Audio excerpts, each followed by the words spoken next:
All right. Welcome in, everybody, to the Week 13 AMA live stream.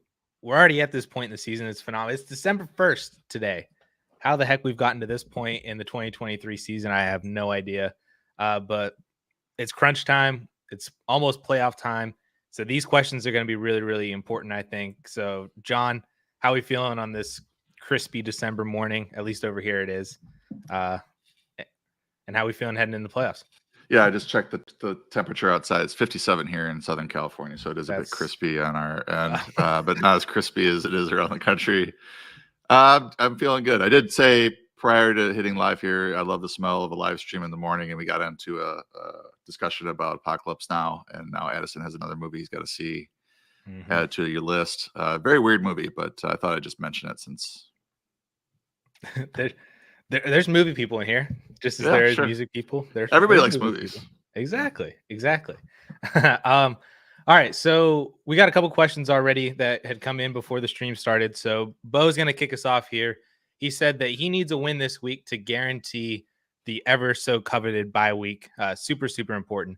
But he just played against Dak Prescott and Tyler Lockett last night. Dak obviously kind of exploded. Lockett was mediocre. He's projected 15.5 points down, and we need to pick two players for a flex and maybe a little bit tend toward upside to make up for that gap in difference of projection. Terry McLaurin, Brian Robinson, Deontay Johnson, Najee Harris, and he's got Logan Thomas as his TJ Hawkinson filler for the Vikings bye week this week. And it's the first question, and we don't have a scoring system. Oh, Bo, if you're in here, hit us with us. Oh, yeah, it is. Oh, there it is. Okay. PPR. It was the very next question. Thank you, Bo. All right. Half tight end. And a 0.5 tight end premium as well, too. Can you put that list of players back up on? Yep. Okay. We don't have any tight ends in here, at least from this. He's got Logan Thomas as his bye week filler for TJ Hawkinson.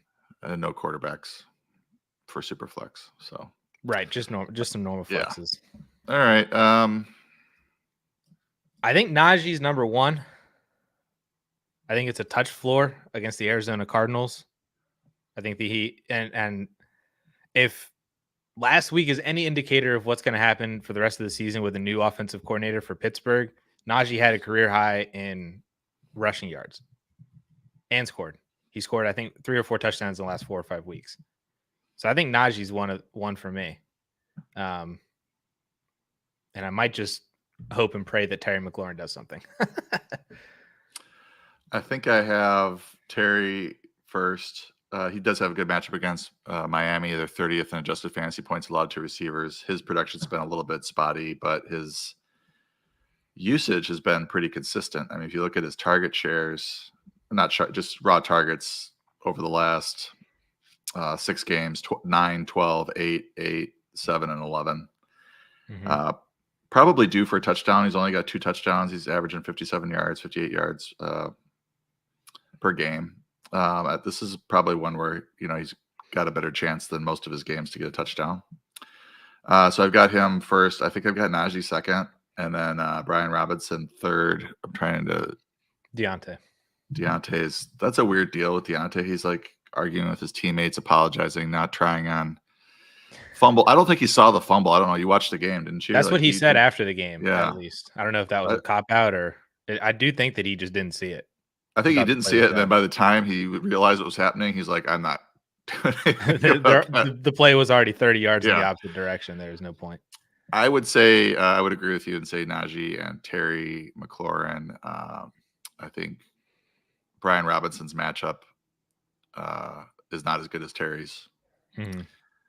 Plus, Antonio Gibson's back, so his touches are under pressure. They also played Chris Rodriguez a few snaps as well, and then Deontay's just got some weirdness going on. He could have a good game, but I don't know. I don't feel great about him right now. So I agree. And Najee, it seemed like I mentioned this to Daigle, is that it seemed like Najee saw that pregame report saying that they were going to get more touches to Jaylen Warren because he was. And he said he was running angry against, and he looked a lot better than Jaylen in that particular game against the Bengals. So the Cardinals are terrible against the run. So terrible. I think they're both really good starts, but I like Najee. I think could have another week of 80 to 90 rushing yards, a touchdown, maybe catch a few passes as well too, just to kind of boost that buffer a little bit. I really like both Steelers running backs this week, but Najee particularly here for this question. Good luck, Bo. Hopefully those guys show out for you and you get the win and the bye week. Christian said last week he asked about sending away CJ Stroud for Joe Burrow and a first-round pick. This is a dynasty league.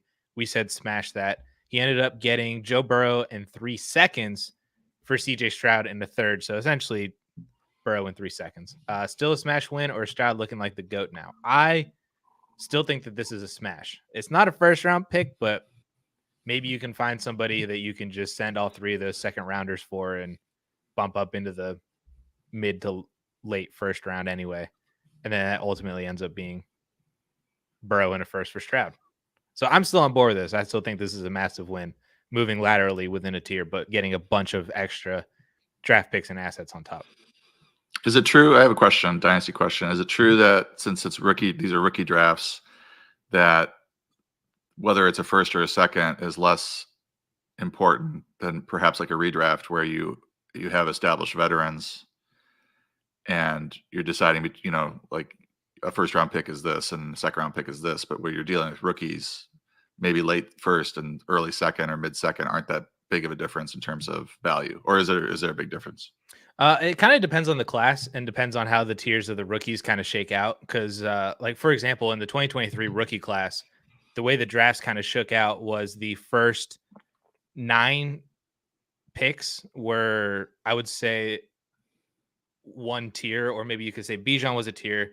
The quarterbacks were kind of a tier in Superflex. And then it was, you got JSN, Flowers, Addison, and Quentin Johnson were all like first round wide receivers. And Dalton Kincaid, if you wanted to throw him in there too, as a first round tight end, we're all kind of a tier. And then after that, it was like you got into Charbonnet and Achane, who obviously popped out, but then Kendra Miller was in that tier. Michael Mayer was in there too. So you get into less confident guys with lower draft capital. So it kind of depends on how things kind of shake out. A late first could be wildly different in terms of our confidence in a player. If late means that it's like the 111, 112, or late means that it's like the 109, 110. Like that gap right there could be massive come actual rookie draft season. To where, so an early second, like the 202 may not be entirely that much different than like the 111, because you might still end up being in a tier. It just seems to me like the reason I asked is like if you have 3 seconds, you could probably trade 2 of them and get into the back half of the first round. But I don't know. Yeah, depending on where they are. Here. Yeah. This 2024 class looks to be really strong. Also looks to be fairly deep. We'll have to see if players ultimately end up staying or not. Caleb Williams has mentioned about staying. Marvin Harrison said that he's undecided. I don't know why either one of them would stay, but that has been talked about. And plus a bunch of other junior players might stay too. But it could end up, it really is just dependent on how rookie season goes prior to the draft and then after the draft. Michelle says, hey guys, from cool New England. She's from Is that what she meant? She's up there and see, I'm telling you, John, 57 degrees. That's a luxury where you're at. It's freezing over here. But she said it's half PPR. She needs 2 people: Amari Cooper, Deontay Johnson, Terry McLaurin, Jerome Ford. So we've already discussed McLaurin over Deontay Johnson pretty much, but how does Amari and Jerome Ford, the 2 Cleveland Browns players, come into play for you here? Remind me to, after this question, to talk about Kevin Zetlukel's wide receiver rookie model. Got me thinking your discussion about being able to find values later on in the draft as well. Rookie drafts got me thinking about that because I wanted to give him a shout out. Cool New England, half PPR, Amari Cooper with Joe Flacco likely at quarterback, McLaurin, Ford. Okay, so I feel like McLaurin to me is still the best wide receiver of this group. Yes, and I'm trying to avoid the Browns this week if I can avoid the Browns. We don't know what's going to happen here with Flacco. You just don't have we don't have much to go on. So I have Cooper at. He's probably low. Yeah, not Cooper Kupp. Amari Cooper is at about 66 in the flex rankings. Deontay's ahead of him at 60. McLaurin, I think I mentioned earlier, that was PPR though. McLaurin's at 51. And Ford has that, running back touch floor. Yep. So he's going to be up at 43. I would probably, based on the rankings, go with Ford and McLaurin, and that goes with my gut too. So like also goes with mine. Yeah, when I initially saw this, I was thinking touch floor Ford and McLaurin as well. Yep, that's the way that I would go.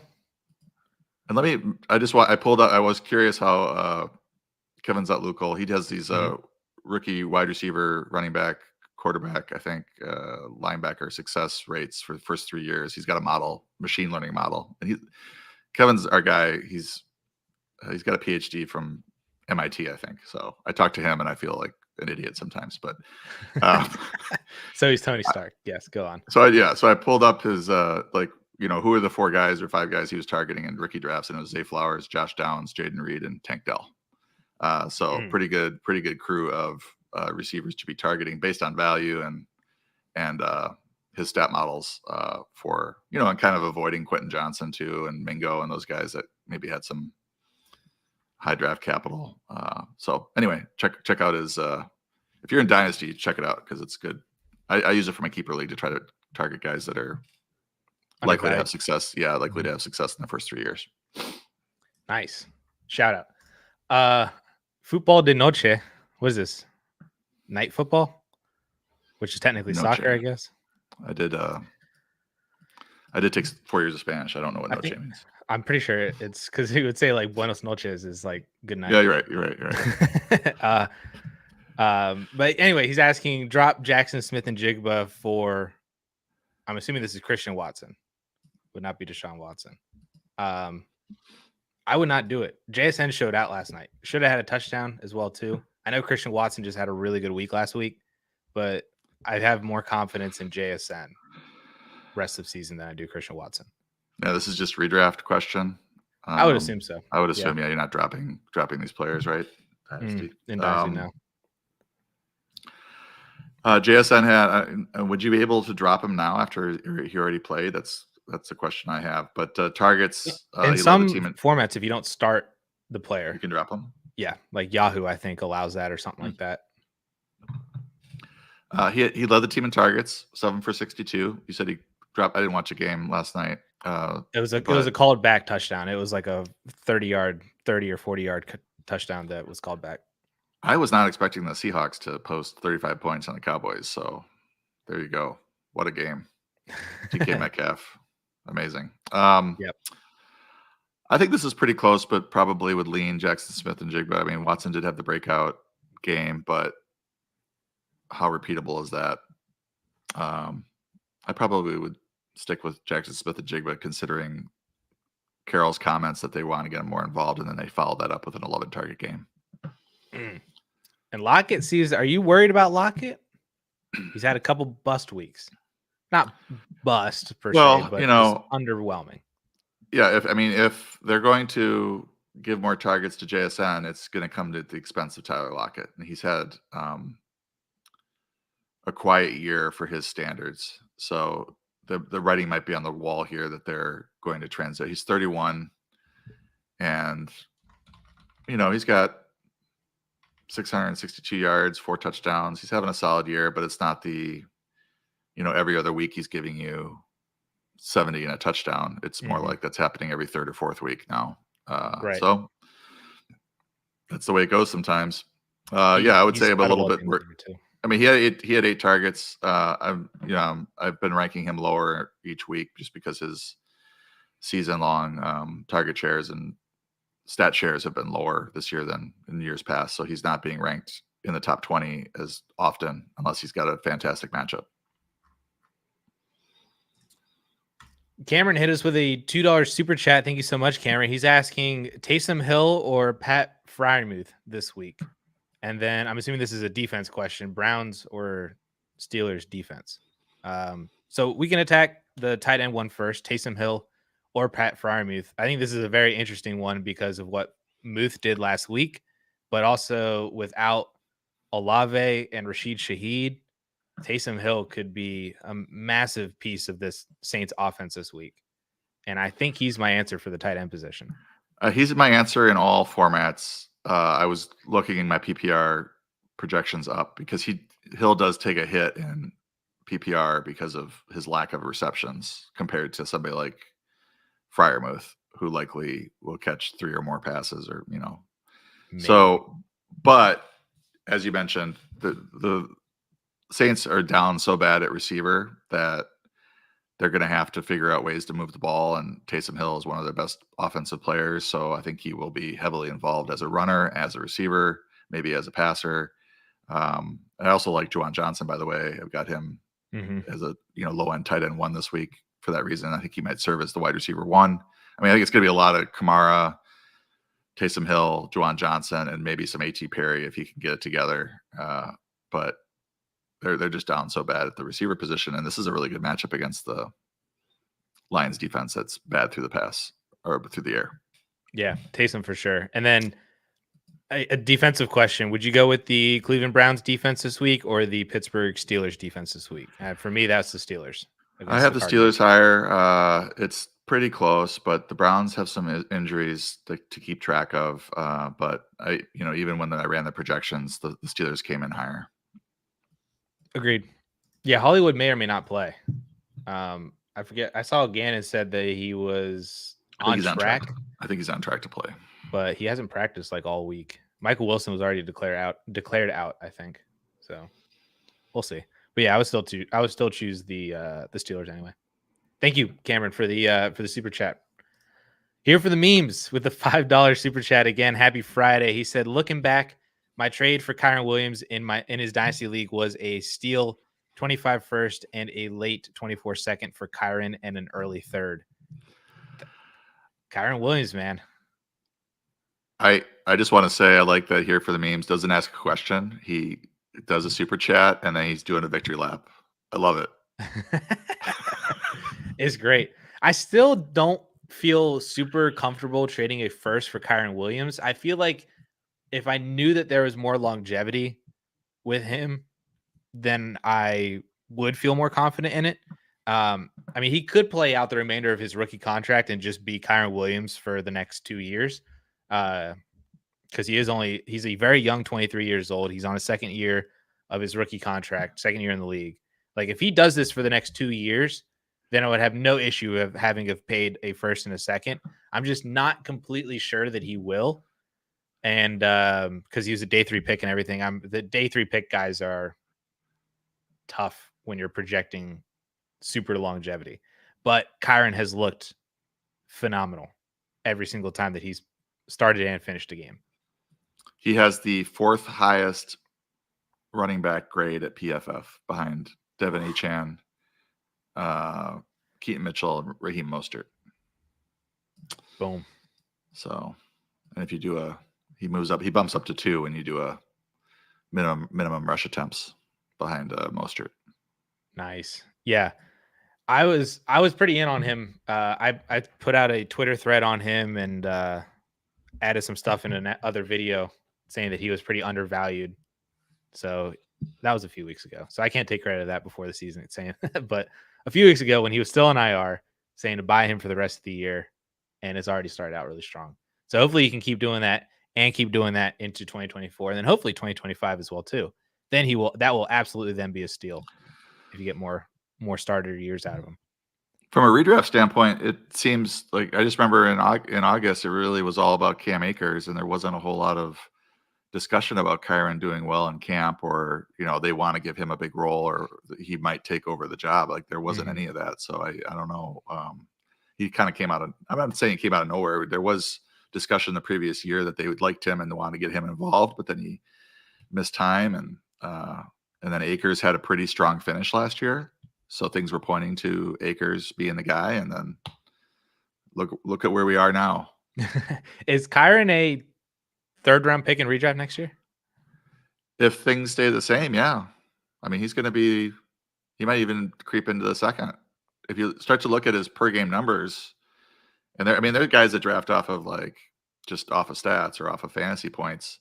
But if you look at his per game numbers, he's going to be top 6 or 7 by the end of the year. I mean, he's already in there. I don't think he's going to fall. I don't think he's going to fall out. So, yeah, he might end up being like a late 2nd. But third sounds right. I think third rounder might be.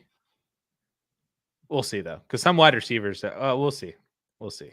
Charles with a $2 super chat as well too. Thank you so much, Charles. He's asking in a full PPR league, needs a flex spot. Devin Singletary, Javonte Williams, or Josh Downs. I think. Correct me if I'm wrong, but I feel like we can just excuse Devin Singletary from this list with Dameon Pierce back. Singletary had some receiving upside, but I feel like when you're comparing him to Javonte or Josh Downs, that it's really just between the two of them. Javonte is ahead of Singletary in PPR, but I just want with the caveat that Singletary has a fantastic matchup against Denver. The concern there with Singletary is that they basically split touches between him and Pierce. Now he saw all the catches, Receiving work, but he only ended up with 12 touches last week. So I think he could have a good game, but Javonte in the bell cow lead back role against Houston, who's not great against the run either.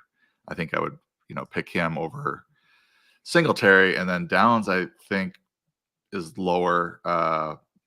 I think he could have a good game, but it's a touch floor when you start talking about running back versus receiver.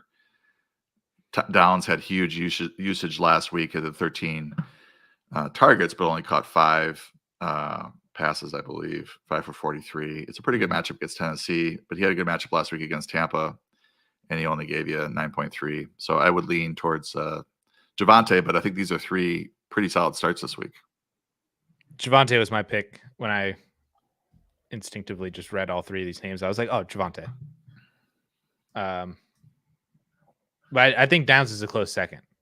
Maybe I dismissed Singletary too quickly, but I think when you're comparing him to Javonte and Downs, there's more touch floor with Javonte, and I think that there's more upside with Josh Downs than Singletary. But I would pick Javonte. Hobo Fraggins with the $10 super chat. He said playoff implications are at risk this week. Should he start Kupp rest of season, or would you bench him for Demario Douglas if he clears protocol? He's a must win this week and kind of SOL next week from bye week. So we really got to get him a win here. I literally was scrolling through. I'm getting a bunch of Fantasy Life notifications. Demario Douglas was not at practice today. So I don't think that bodes well for him clearing the protocol before this weekend. So I think you're going to have to start Kupp. Yeah, I don't expect Demario Douglas to play. There's 19 times out of 20, I would say, or 29 times out of 30 when a player is concussed in week X, they don't play in week X plus 1. There's have been a couple of occasions where it's happened this year. Chris Olave, I think, has a chance because he's been at limited practice Wednesday and Thursday, I believe. So we'll see where he's at. But it's such a race to get cleared. It's really hard. Mm-hmm. And if you don't get off to a great start, it doesn't happen. So I wouldn't expect Demario to play. So I'm going with Kupp, obviously. Yeah, for sure. Do you feel confident about Cooper Kupp for the remainder of the year? Because I feel like he is still obviously it's still Cooper Kupp, but the Rams offense just has not been, and the connection between him and Matthew Stafford have not been there like it has been.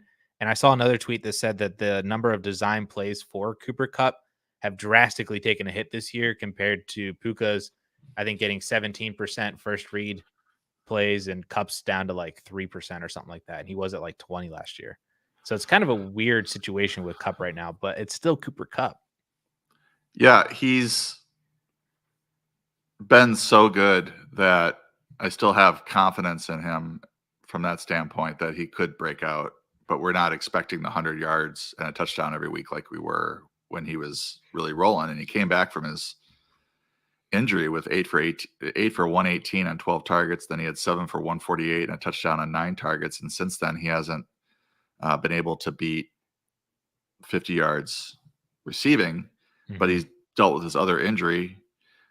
His snaps were limited, and he had 7 since those 2 big games. He had 7, 10, 7, 1, and 5 targets, but that 1 target game, he only played 27% of the snaps, still dealing with that ankle. So I think he probably, he had the full practice this week. He had a full practice last week as well and only had 5 targets against Arizona. But, I think you could probably safely expect a 6 for 70 type game and maybe he gets a touchdown. They probably want to get him going. And we'll try to get things, working for him because this is his worst run he's been on since forever. I mean, Like 29, 2018. 21, 48, 11, and 18 in last 5 games. So from a talent standpoint, I have confidence in him. From a health standpoint, I don't know where he's at, but he's playing and he put in a full practice, I believe, yesterday, which is a good sign because I think he was full on Friday last week and not Thursday. I have to double check that, but maybe his health's improving and this is a decent spot for him. Doesn't sound like you have many other options, so you roll him out there and you hope that you get a vintage game out of him. Get Cooper Kupp back, yeah, for sure. Casey with the $5 super chat. Thank you so much, Casey. He says that in a point per first down league, which you absolutely love, he needs a flex this week. Javonte, Jerome Ford, Jalen Warren, and Drake London. If Achane doesn't go, which one then would you fill in the last running back spot with? So we need potentially 2 of these players, one of them being a running back if Achane doesn't go, or 2 running backs potentially. And I'm going to need to create a custom league that's point per first down. This is the first point per first down specific question I've gotten on a live stream to answer, but I'll just put it. I think it'll probably be fairly close to half PPR just to get an idea. So you've got Javonte, Ford, Warren, and Drake London. If Achane doesn't go, which one would you fill the last running back with? Yep. So we need 1 flex out of those 4 players, and then because he currently has Achane slotted in as his RB2. If he doesn't play, which McDaniel, I just saw another Fantasy Life notification saying that he is going to play. Mike McDaniel and Devon Achane, he's playing. That's end quote. Okay, gotta get him into the rankings. I think I would go with Javonte, and for me, Javonte and Warren are the top 2 picks here. Same. I'm looking at my I do first down projections. I think I trust Javonte a little bit more in a point per first down because he has more opportunities. Jalen Warren, while yes, is a home run hitter, if he's only getting 10 to 12 touches, and you're not getting points for receptions, then that's you're relying more on the yardage that he does break out, or grinding out first downs, which I think Javonte has just as much upside to break one, but more upside to grind out first downs. I do think Jalen Warren will have a good game, but I also think Javonte will have a good game, and he's got that. He had 30 touches in week 8, 25 touches in week 10. He had just 13 touches against Minnesota in week 11, but then he bounced back with 21 touches against Cleveland. And this is a good matchup against Houston. They're 18th in adjusted fantasy points allowed to running backs. Warren also has a good matchup, but as you mentioned, he's splitting time. Maybe the floor is a little lower. He could have another game like he did against Cincinnati last week, where Najee's running better. But so from that standpoint, I just think you go with the higher touch floor, and that's Javonte. He's got a good talent too. So yeah, I agree. So then I'm assuming, based on just the way that you broke that down, if something were to turn negatively for Achane and he doesn't go, Jalen Warren would then be your other. Yeah, he'd be my second choice ahead of Ford, and I don't think Drake London is really. Don't they play the Jets? Yeah, I don't like that matchup at all. So he's gonna get sauced. They're first in adjusted fantasy points allowed to receivers. The Jets are, so I'm avoiding London and the Atlanta passing game this week. Hobo Fraggins hit us with another $2 super chat. Same PPR league. Would you start Gus Edwards or Keaton Mitchell? Do you have a preference in the Baltimore backfield after what Keaton Mitchell just did to Gus Edwards last week? Yeah. Do you trust that to continue, or does Gus score again? I would think it, we have a bye this week, right? The Baltimore Ravens. The Ravens have a bye this week, yes. Yeah. So you're just saying like next week or rest of season. I was a little confused by that. Sorry. I was like, am I missing the Ravens game? No, I think coming out of the bye is often when we get increased usage for rookies. Gus has been like on fire with his touchdown scoring and then took a back seat. So it looks to me like Keaton Mitchell is potentially taking over this backfield. So I would, right, unless we get information or inside information or whatever reports that Gus is going to be back in the lead role or whatever, I would err on the side of Keaton Mitchell leading the backfield coming out of the bye. I agree. It seemed like that's what they wanted him to start to do, and then he kind of fell to injuries a little bit, and then Gus just continued to score 7 touchdowns a game. But yeah, after last week and then now going into the bye week, I think it's very clear and obvious that Keaton Mitchell is the most dynamic and explosive running back in that backfield, and that their team just makes more sense to get him as many touches as you can. Gus, I'm sure, is going to vulture some stuff.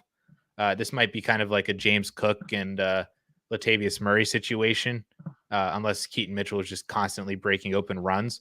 But I do agree. I think that rest of season, I would go for the upside of Keaton Mitchell.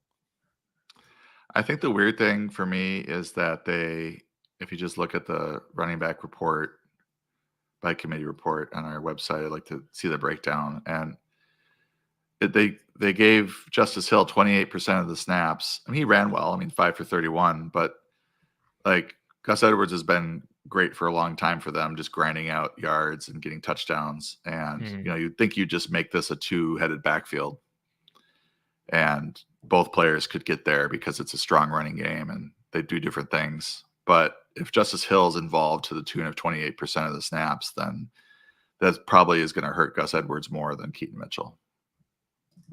Right. Agreed. All right. Let's where do we leave off here? Oh, Football de Noche still needs he has a couple other questions here. He's asking, still rest of season, would you rather have Dalton Kincaid or Cole Kmet? I feel like this is a very valid question. Cole Kmet has sneakily been really good, especially with Justin Fields back. But Dalton Kincaid has also been really good, but he is getting Dawson Knox coming back potentially here in a week or so. Do you have a preference on one of these two? I think I would still go Kincaid, but it's very, very close. I'm feeling the same way. I was just looking at my rest of season rankings, and Kmet with Justin Fields is the caveat here because he's had kind of an up and down experience with the other quarterbacks. But Kincaid is playing in a better passing attack and has, I don't like, do they really put the genie back in the bottle with Kincaid, with Dawson Knox coming back? I mean, they might, like, he might lose some snaps or routes, but I feel better about him on a weekly basis. Yeah. But Kmet's still like a low end tight end 1 for sure. Yeah. Both of these guys I think are phenomenal rest of season. I almost feel like I would hold on to both of them instead of dropping one to the waiver wire and then one of your competitors picks up a back end tight end 1 and Cole Kmet, especially if they just lost Mark Andrews and they're still reeling, or any other bye weeks or anything like that, or some other player gets hurt. I wouldn't want to help somebody else get a win by giving them a tight end 1 for free off of waivers. So I'd probably try to hold on to both these guys, but I think Kincaid would be more in my starting line. Would be in my starting lineup more often rest of season than Cole Kmet would. It's kind of how I would approach that. Casey says, drop them likes. You got to hit the like button if you're watching on YouTube. And while we're at a quick pause right now, I do just want to bring up one thing. So today is the final day for the DLF Black Friday sale. So we've been having a sale since last Friday up until today, where you get 30% off of the annual subscription for DLF to get access to rankings, the tools, the DLF Trade Finder, the DLF Trade Analyzer, a bunch of amazing stuff over on the DLF side. You get 30% off of the annual subscription. I believe the link is down in the description as well. And it's the best price that we're going to have at any point during the year. It's the absolute best time to re-up on a subscription for DLF.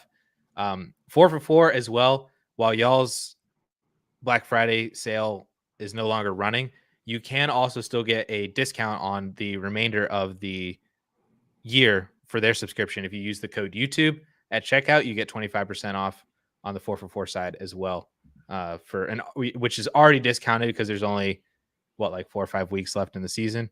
But then you get an extra 25% off of that if you enter the code YouTube at checkout. So I just wanted to bring that up for since we're at a little pause right here. I'll remind everybody at the end of the show as well too. All right. Football de Noche has Juwan Johnson or Taysom Hill, the Saints guys. I'm assuming that you would prefer Taysom Hill. I know you said you also like Juwan Johnson this week, but Taysom Hill just, I think, has more ability to be involved more. He has the ability to score 40 fantasy points, like just randomly out of nowhere and win a week for you. I don't know that that's going to happen this week, but I think in all formats, I would go with Taysom over Juwan just because the Saints receiving core or offense is just a mess. I mean, they might get Chris Olave back and that would change things a bit, but and that would also hurt Juwan Johnson. So I think Taysom Hill is a pretty good play this week against Detroit. What do you think? Both are, but I do agree both of them are. What do you think the sportsbooks odds are on Taysom Hill scoring a passing, rushing, and receiving touchdown all in one game? I wouldn't know.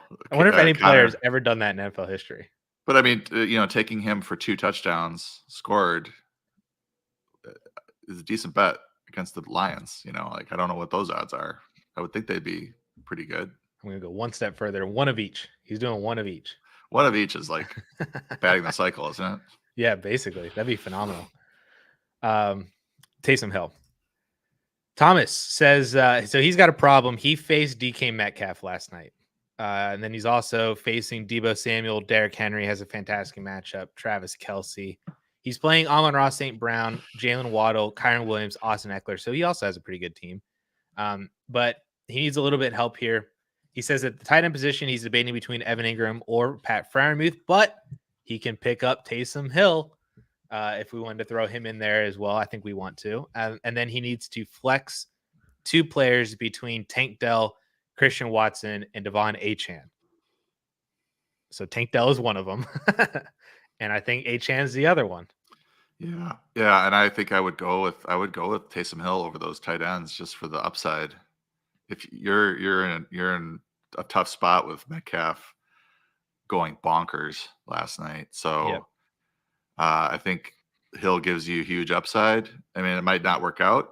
Ingram or Freiermuth might outscore him, but I think you got to really swing for the fences. Right. And I agree. I would agree. Tank Dell and Achane at the flex. Those are your high. I mean, Watson has a lot of upside too, but we've seen it from Dell and Achane this year in a big way. Yeah. Yep. Yeah. This is.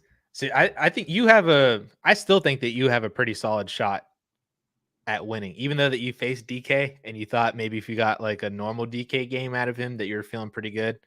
But I think with Tank Dell in there, with Achane in there, Taysom Hill, you already got Amon-Ra. Jalen Waddle has another great matchup against Washington.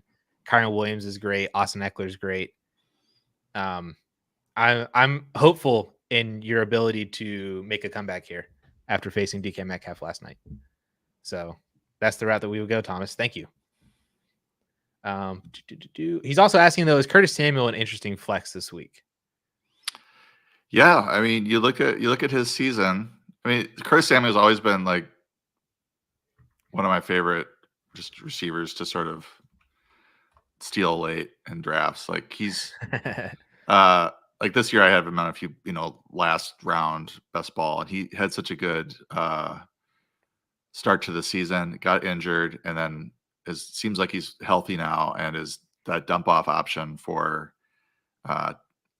Sam Howell when he's getting pressured, which is often. So last week he had the big game. I think he's an interesting flex, certainly in PPR. They also like to target him, when they're like 10 yards away from the end zone. They give him a little slant, and he can make guys miss. He runs the ball too. So certainly I think he's an interesting flex, especially against the Dolphins. Like this is a game where, I mean, Washington's already going to throw a lot, and this might be, a 50 pass attempt game for Howell if they fall behind early. Yep. Yeah, for sure. Samuel's been phenomenal. I mean, he had 3 straight weeks there of 12 plus PPR points starting week 4. Then had 8 targets, didn't do much on that. Then got hurt, was out a week, then came back and was kind of slow for 2 weeks. But then last week, 12 targets, 9 for 100. It's and I feel like he, especially against those defenses that feel like they try to hone in more on McLaurin or Dotson, he has more of an ability just to be the forgotten guy out there. And if you want to paint a narrative for Curtis Samuel with Jalen Ramsey covering McLaurin, and that might open some things up for Samuel over the middle. Yeah, I would also mention the matchup that he has against Kader Kohu. I don't know if I'm pronouncing that correctly. The slot corner for Kohu. Kohu is the cornerback in the secondary that is yielding the most fantasy points per route covered amongst the. I mean, he's competing with Jalen Ramsey and Xavier Howard, who are both pretty good. So that's where they can attack. And Samuel runs 73% of his routes out of the slot. So that's the weak spot in the Miami defense. I think all 3 players can get there this week, but just due to volume. But I think Samuel certainly has the best matchup. Travis is asking, we got to choose 3 of these guys. So sit 1 between Puka, Cooper Kupp, Nico Collins, and Tank Dell. So a pair of wide receiver pairs. What do we got here? We're 1 off of like a full house, basically. I am, 2 pairs. I think this question is designed to force me to bench Cooper Kupp. I don't think this person actually has this. I don't think Travis actually has this. He just knows my rankings. He knows I have Dell, Nico, Puka ahead of Kupp, and he's making me say bench Cooper Kupp. I would bench Cooper Kupp in this situation, given recent production. Yeah, I think that's the answer. I don't think you can't sit Dell. Nope, I don't think you could sit Collins. So Collins you could decide, okay, I want to go Kupp over Puka, but I wouldn't. I think you got to sit Kupp. He's the least healthiest of the 4 as well. And Travis, I do believe that you have this dilemma. And I was just joking. No, I think Travis. As I was reading, I was like, "Oh no, I gotta say bench Cooper Kupp." Like, who would thought that we would be saying this in week 13? Bench Cooper Kupp. Where are we at? I think I actually tweeted out a couple weeks ago. I said it's crazy that Cooper Kupp should not have been in your lineup in like 7 out of 9 weeks that we've had in the season. Like he's only been actually startable 2 weeks out of the year. Now, obviously he was on IR, so you shouldn't have started him, but he's only had 2 games since coming back where he's actually been a difference maker. And you're probably nervous about that first game back. Right. You might not even have started him that week. Yeah. Crazy. Evan in a 12-team super flex, half PPR, start 8 plus 5 IDP players. So this is a dynasty league. He's not contending this year. He wants to send away Austin Eckler, Stephon Diggs, and Russell Wilson for Chris Olave and an early first that will most likely be 102 or 103. What do we think here? I'm in. I'm doing it. I have starry eyes thinking of the possibility of this being Caleb Williams or Marvin Harrison Jr. And it might be blinding me, but I'm in. I think this is a fantastic way to sell off age that you have in Austin Eckler and Stephon Diggs and kind of in Russell Wilson as well too. You're kind of replacing Diggs with Olave. You're buying back a lot of age in doing that, losing some production, sure, but you're buying back years that Diggs. It's like 7 years basically of age, and I think sending away Russell Wilson and Austin Eckler for, if it's Caleb Williams, that's a smash. If it's Marvin Harrison Jr., that's a smash. And I would still do it if it was the 103 and it ended up being Drake May or Brock Bowers. Because Austin Eckler is a free agent at the end of the year, also turning 29, I think, if he's not already 29. So he's on his way out. Russell Wilson has been solid, but not anything spectacular, I'd be willing to do this. I would send Olave, or I would send Eckler, Diggs, and Russ to get Olave and that first. I'm in.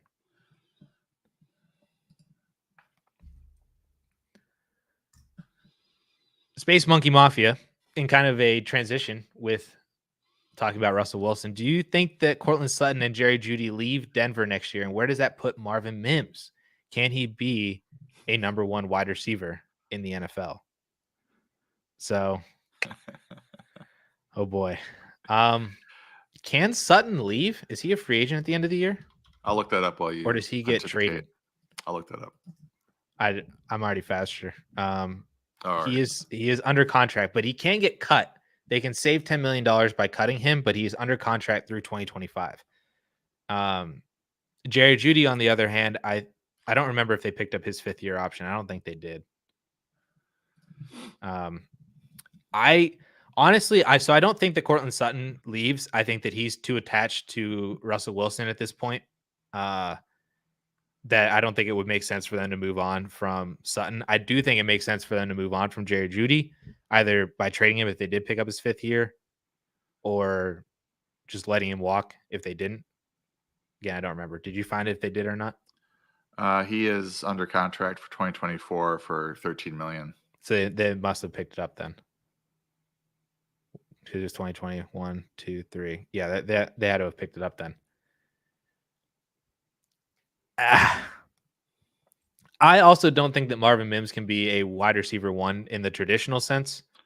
I think that he fits much better. Like Tyler Lockett was a wide receiver 1 in terms of like targets and stuff, but you also had Doug Baldwin and you had DK Metcalf. Like they don't operate as number 1 wide receivers. And I think that's where Marvin Mims kind of slots in his career. So target share wise, he might end up being that way, but I think that he can't be the only guy on the team. I don't know if you disagree with me on that. I would just say that that's a stretch right now, given what we've seen from Mims this year. Like he's had some moments and stuff, but he's not earning targets at any kind of substantial level. So for him to be a number 1 receiver next year, that would be a huge stretch. Yeah. Unfortunate though, because I think he's got a ton of talent, but it's weird. It's a weird situation. FC Eagles in a half PPR league says that he's starting Tank and wanted to start Ridley, but Pitman's been hyped this week. Ridley is the hot hand. How does he not start Calvin Ridley? So I think this is essentially, I'm assuming that's Tank Dell. So he's already got him plugged in at the wide receiver spot. So the question really is Calvin Ridley or Michael Pittman this week. And Ridley has the hot hand. And Pittman also was phenomenal last week. Didn't Pittman drop 20 points? Pittman's been pretty hot too. Yeah. Yeah. I have Pittman higher. I have him at 7, and I have in half PPR, and I have Ridley at 15. I think there's a trust issue still with Ridley. You look at Pittman's, I mean, his last since week 6, 9 for 109 on 14 targets, 2 for 83 and a touchdown on 5 targets, 8 for 40 and a touchdown on 13 targets, 8 for 64 on 8 targets, 8 for 84 on 12 targets, 10 for 107 on 13 targets. So he's been 14.4 fantasy points PPR minimum. I know this is half PPR, but Ridley is an odd duck because he has delivered, I think, 4 out of 5 weeks or 5 out of 6 weeks with Zay Jones active. He also has some really stark zone man splits, and I would like to note that if you are looking for a reason to bench him, Cincinnati plays more. They're man heavy compared to the rest of the league. They play 52% zone, and the average is more like 57 to 60%. So, and Ridley's better against zone. Yes, he's like prior to this whole Zay Jones things, he's had his blow up games against zone. I don't know what really the solution is here. I mean, you've got 3 top 15 receivers in my rankings.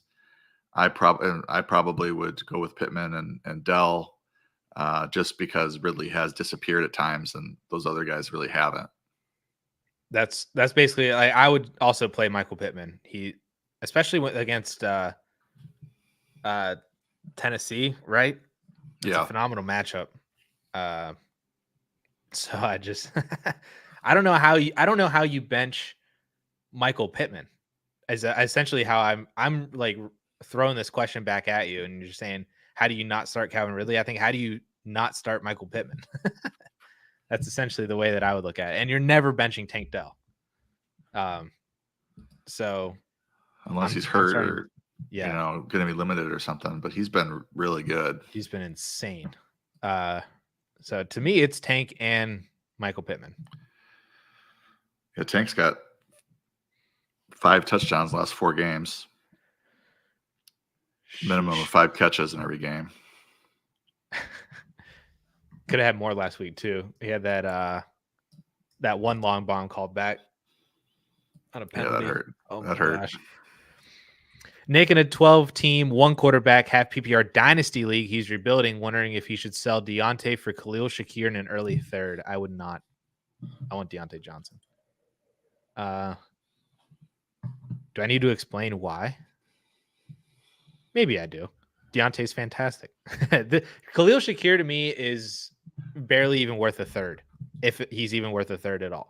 So I would not trade away Deontay Johnson for, at best, 2/3, at worst, a third and a fourth. That's just he's 20. He's 27. He's under contract for 1 more year. I don't. Would you describe his situation right now in Pittsburgh as good? Not particularly. But there are ways for him to leave here within 2 years, and he's only 27. So he's got, probably 5 more years of really productive play. He's a really good route runner. He's really great. This is not the time for me to sell Deontay Johnson. I mean, it was always hard to sell Deontay anyway, because George Pickens was on the come up, but Deontay was still averaging like 10 targets a game and just being like 14, 15 fantasy points in PPR without scoring a touchdown. It was hard for you to trade him for good value then at that point. And now when he's not performing well, and the whole Steelers offense isn't even performing all that well, with and without Matt Canada. I mean, they only scored 16 points last week. Now to me is not the time to sell away Deontay. And it's almost to me like a really good asset to have as a rebuilder.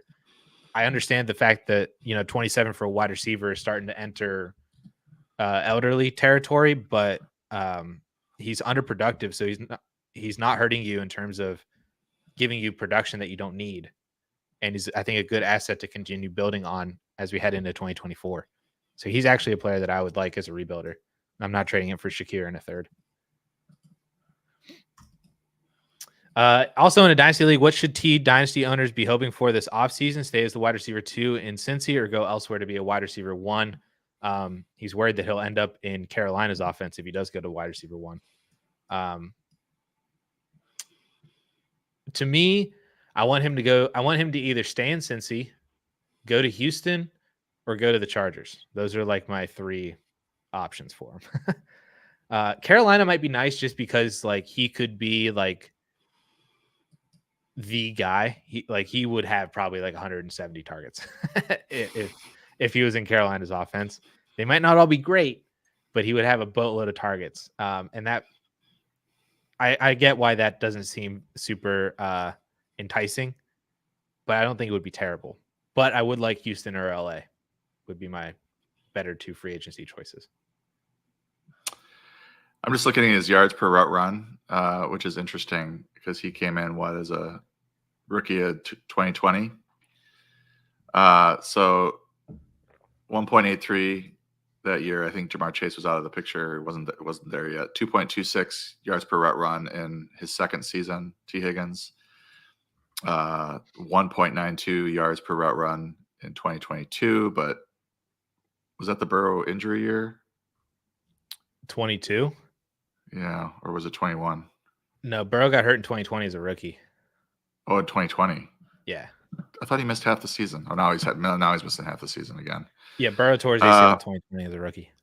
Okay, and then 2023, his yards per route run this year is like 1.4 something. So it's just been it has been on the decline the last 3 years from a peak in 2021. So I don't know. He's young. He's still 24. turned 25. Shouldn't be seeing any sort of decline in play at this point. Yeah. Just want to throw that out there. He is, to me, he's such a good buy low right now in Dynasty. I know if you already have him, you can't take advantage of that, but boy, he has been a guy that I've been trying to buy everywhere I already didn't have him. I'll answer this last one as the last Dynasty question. And then we'll kind of do like a rapid fire kind of last call kind of thing since we're approaching the 1 o'clock hour. And for the Dynasty side, if I did not answer a Dynasty question, you can throw it into the comments of the replay of this video, and I will answer that there. I answer all the questions for DLF's YouTube. So if you get a reply on a comment from DLF, it's me. But High Takes says happy Friday. He's asking Caleb Williams in 2 seconds or Anthony Richardson. It's a very interesting question. I would take Caleb Williams in 2 seconds. I don't know if that's a hot take or not. I feel like it's not. Caleb Williams is going to come in as the best prospect that we've had since Trevor Lawrence, who was the best prospect we've had since Joe Burrow, who's the best prospect we've had since Andrew Luck. That whole does he immediately get ranked ahead of CJ Stroud, or he's got to show it? No, I think that's the line where he's got to start to show it. But I think that if he were to have even a semi above average year, that he would immediately be vaulted above CJ Stroud. Like, I think Caleb Williams is going to come in. He's automatically going to come in above Trevor Lawrence, above Dak, above Kyler potentially, and probably above Anthony Richardson. So the fact that you're getting 2 seconds here on top of Anthony Richardson is phenomenal. So I would take that value. Trevor Lawrence is still ahead of CJ Stroud in the DLF QB consensus rankings. Just pointing that out. Lawrence, Stroud, Richardson at QB 7, 8, and 9. Somebody needs to fix their rankings. But yeah. All right, let's rapid fire some of this stuff. Space Monkey Mafia. Which 2 running backs do you like rest of season for the fantasy playoffs? Bijan, Kenneth Walker, DeAndre Swift, and Tony Pollard. I'm going to throw out a curveball on you, and DeAndre Swift is one of the 2 for me. His playoff schedule is insane. Insane? Yeah.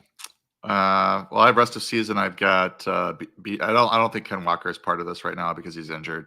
So right, I agree. I would go Pollard and Bijan. But let's take a look at this insane schedule that you're talking about. Seattle, New York, Arizona.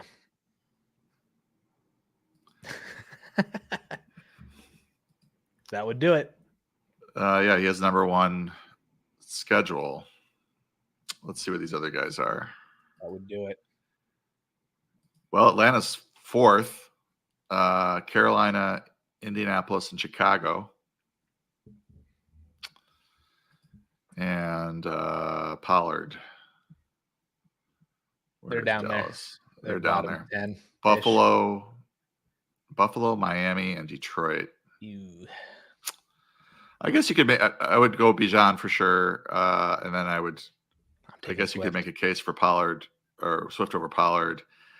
The issue with Swift, and it's been an issue all year, is the lack of rushing touchdowns due to the tush push, the brotherly shove, whatever you want to call it. Whereas Pollard has been scoring some touchdowns. So I don't know. I'm going to defer to you there on that one. I probably would still go with Pollard, but Swift, I see what you're saying here. The schedule's nice. Yeah, I'm taking DeAndre Swift. All right. We should revisit this. Oh. I'm not saying a bet, but just like week 15 to 17, Swift versus. As we head into championship week, I wonder how this looks. Yeah. You know. I do, but Bijan and Swift are the 2 for me. And Bijan and Pollard is for you. Yeah, and it's not like the Pollard Swift thing. I can see the argument. If you're looking at like PPR, I just want to look at what they have done this season. My issue with Swift is it's just the ceiling. I mean, he's outscored Pollard this year on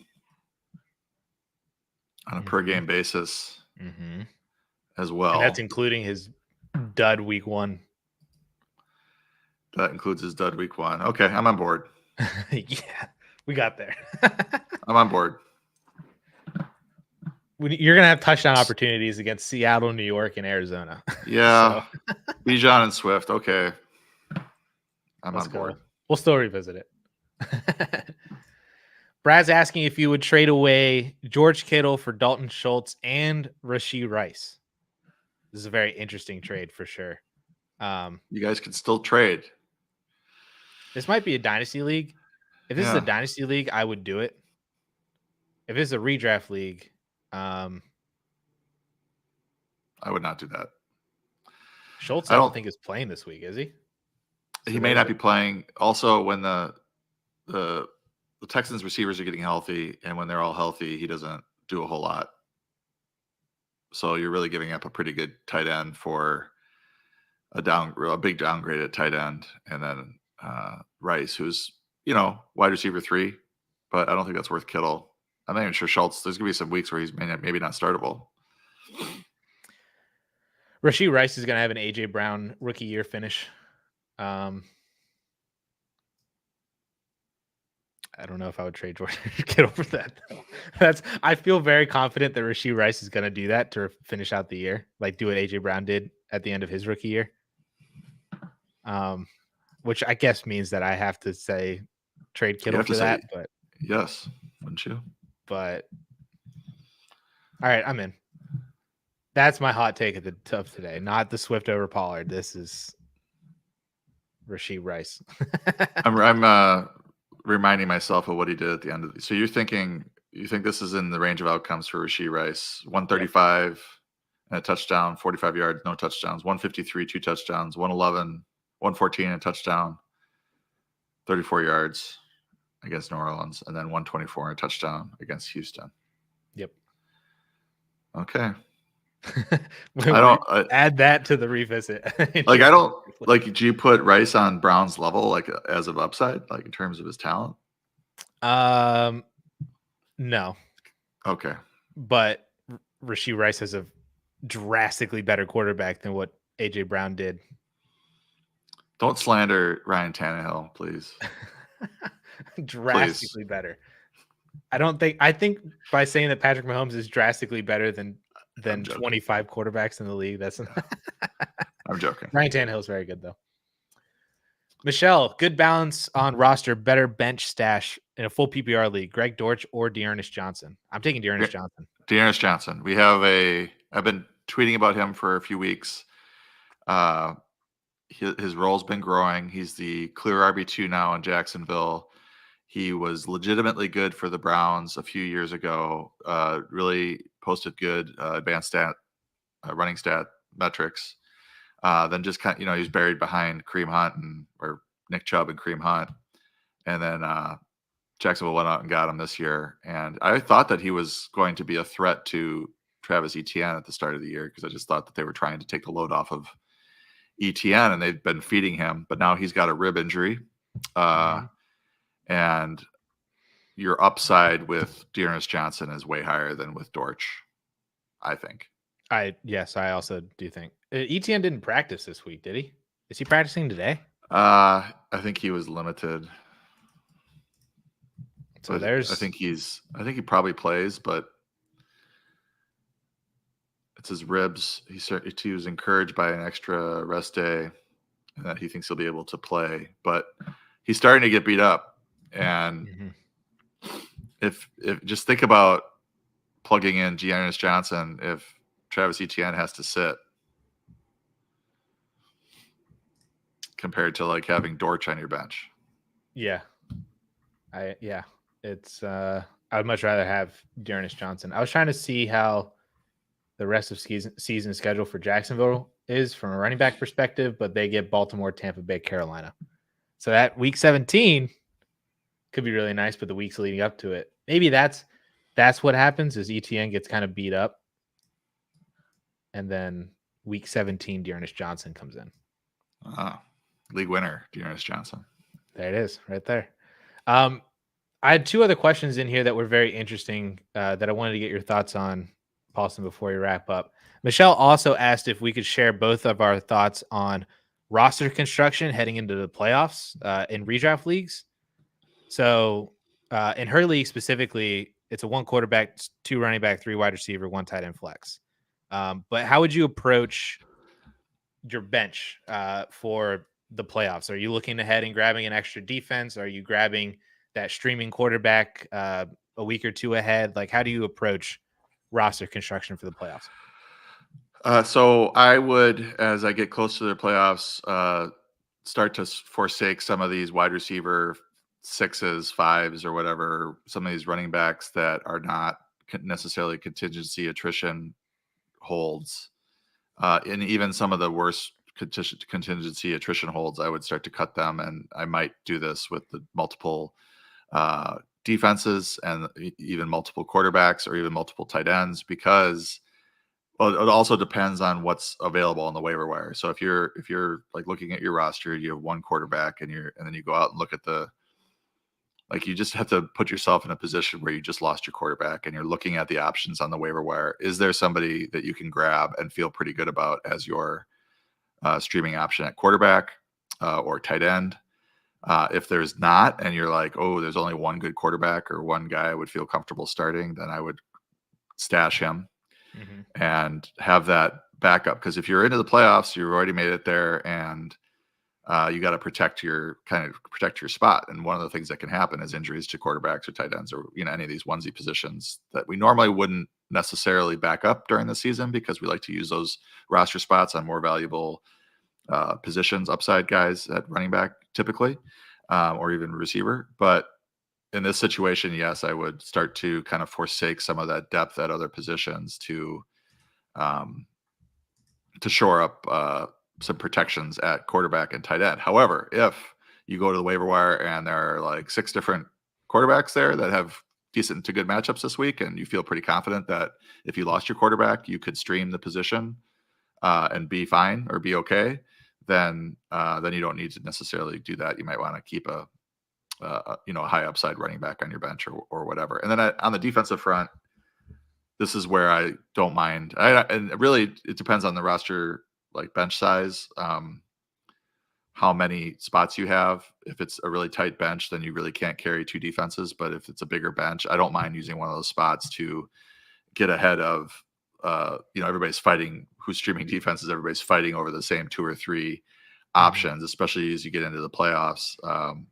If you are looking ahead and able to stash that team on your bench and then just plug them in, and everybody's like, well, where are the Steelers this week? Why are they not on the waiver wire? It's because they're on your bench. So I don't have a problem with that at all, but you sort of have to weigh your positional strength and decide if you want to use that extra spot on the defense as well. Yep. That's basically exactly what I do. I love to basically, I look at my bench and I'm like, if I'm never going to start these guys, or they don't offer a ton of upside, if I would start them, they're basically they're not making the cut. So like if you had, Quentin Johnston on your team, or Jameson Williams, or even honestly like Jerry Jeudy at this point, like you can cut all of these guys because they're not going to make a difference for you in your lineup. And if everything goes right, you're never going to start them. So why not just drop that player for a backup defense that you're looking at, 1 or 2 weeks ahead, or that streaming quarterback 1 or 2 weeks ahead.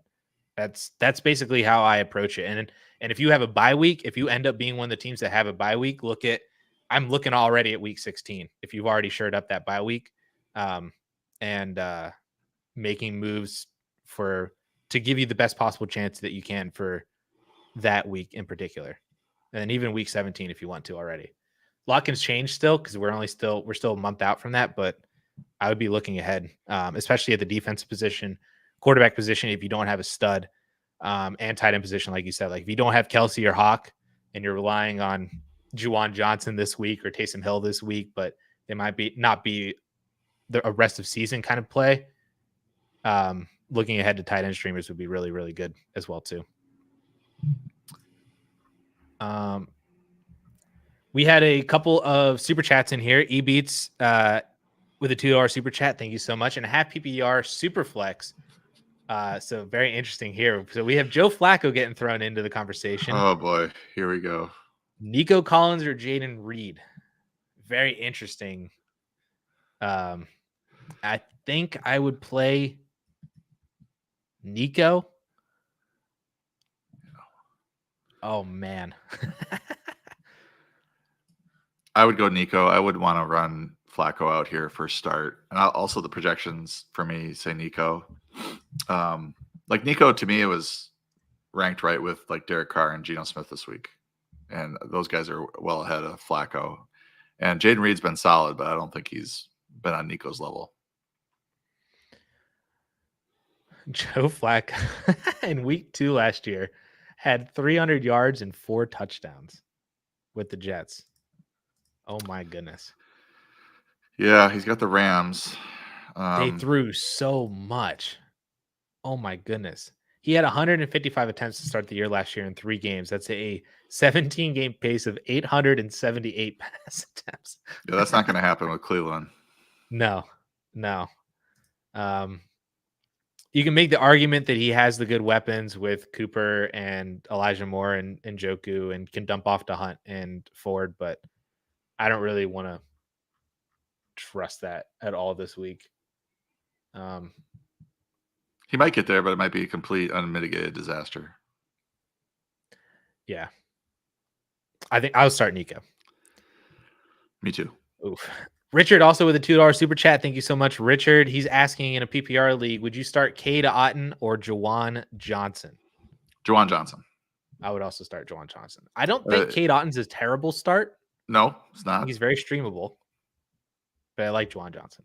Juwan with this situation, and maybe the answer changes if Chris Olave's cleared, because Juwan Johnson will move down the rankings a bit, but right now he's clearly ahead of Otton. I think he's the number 1 receiver for this team this week. I mean, other than Kamara, maybe.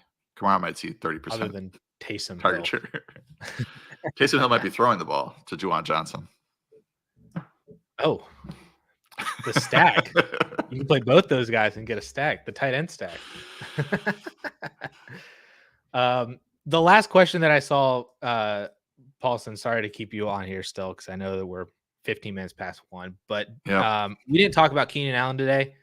I thought it would be pretty interesting because he's come up with another injury. Are you at all worried about Keenan Allen this week? Are you worried about him rest of season? This week specifically, would you replace him with Jerome Ford? Just what are your thoughts on what's going on with Keenan Allen and this injury that's now popped up in the most crucial time for fantasy managers after he's had a phenomenal year? He hasn't practiced yet this week. So Keenan Allen's one of these guys that, any early week missing practices, I just ignore because he's 31. He's always injured and ends up playing.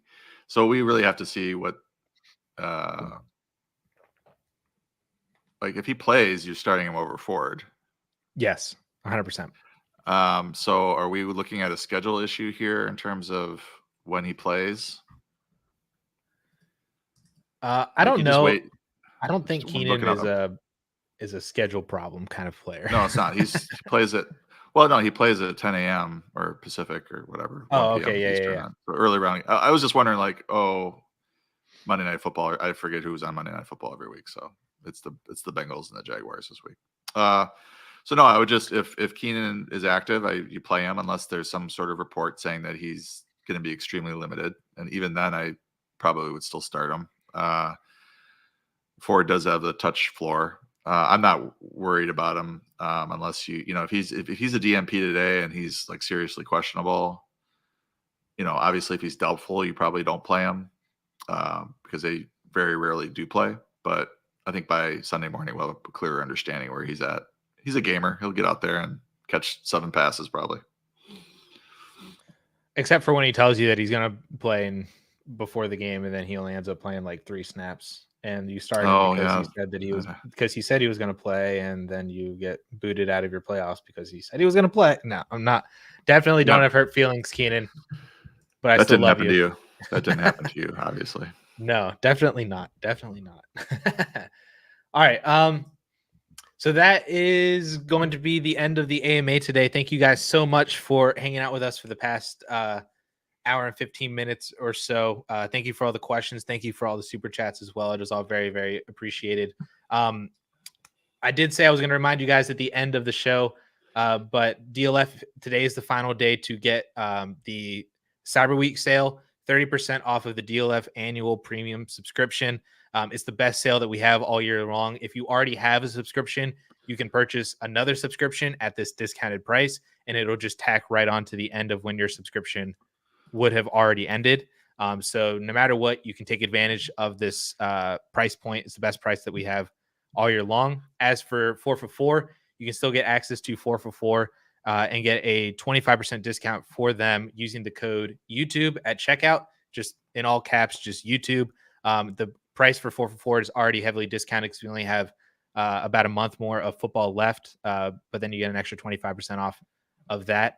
And you get access to all of Paulsen's rankings, the Discord, everything over there. And plus, if you sign up for the bets tier, and if you are a bettor or anything like that, Connor and the gang have been absolutely phenomenal with bets over the past couple weeks. And he actually had on his card last night, because I edited the video, he had Seattle +9 on his card. So he knew it was going to be a closer game than what the books were saying it was going to be.